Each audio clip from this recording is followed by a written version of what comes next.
Albert Einstein once said, everybody's a genius. But if you judge a fish by its ability to climb a tree, it will live its whole life believing that it is stupid. Ladies and gentlemen of the jury, today on trial we have modern day schooling. Glad you could come. Not only does he make fish climb trees, but also makes them climb down and do a 10-mile run. Tell me, school, are you proud of the things you've done? Turning millions of people into robots, do you find that fun? Do you realize how many kids relate to that fish? Swimming upstream in class, never finding their gifts, thinking they are stupid, believing they are useless? Well, the time has come, no more excuses. I call school to the stand and accuse him of killing creativity, individuality, and being intellectually abusive. He's an ancient institution that has outlived his usage. So, Your Honor, this concludes my opening statement, and if I may present the evidence of my case, I will prove it. Proceed. Exhibit A. Here's a modern day phone. Recognize it? Here's a phone from 150 years ago. Big difference, right? Stay with me. Here's a car from today, and here's a car from 150 years ago. Big difference, right? Well, get this. Here's a classroom of today, and here's a class we used 150 years ago. Now ain't that a shame? In literally more than a century, nothing has changed. Yet you claim to prepare students for the future? But with evidence like that, I must ask, do you prepare students for the future or the past? I did a background check on you and let the record show that you were made to train people to work in factories, which explains why you put students in straight rows, nice and neat, tell them sit still, raise your hand if you want to speak, give them a short break to eat, and for 8 hours a day tell them what to think. Oh, and make them compete to get an A letter which determines product quality, hence grade A of meat. I get it. Back then, times were different. We all have a past. I myself am no Gandhi. But today, we don't need to make robot zombies. The world has progressed. And now we need people who think creatively, innovatively, critically, independently, with the ability to connect. See, every scientist will tell you that no two brains are the same. And every parent with 2 or more children will confirm that claim.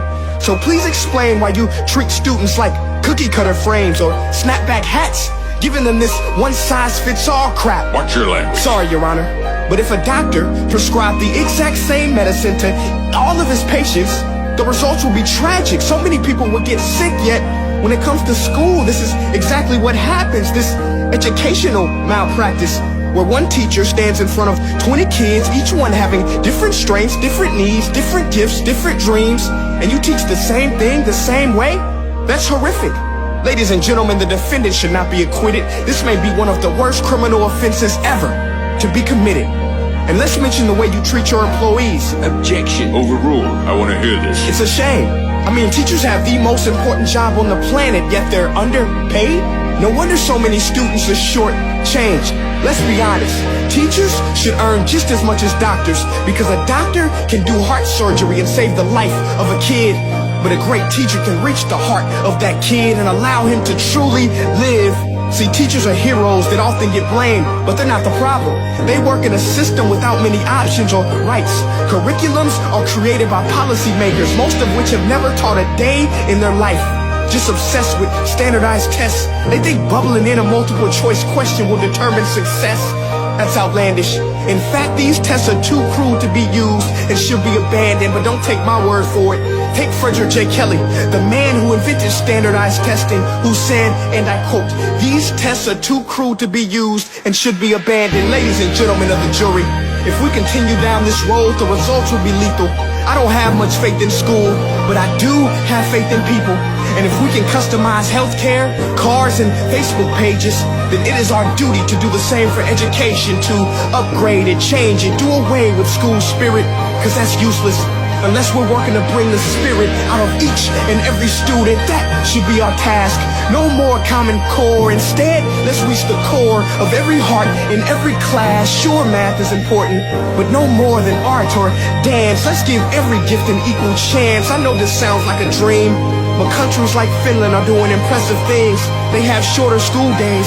Teachers make a decent wage. Homework is non-existent, and they focus on collaboration instead of competition. But here's the kicker, boys and girls. Their educational system outperforms every other country in the world. Other places like Singapore are succeeding rapidly. Schools like Montessori, programs like Khan Academy. There is no single solution, but let's get moving. Because while students may be 20% of our population, they are 100% of our future. So let's attend to their dreams, and there's no telling what we can achieve.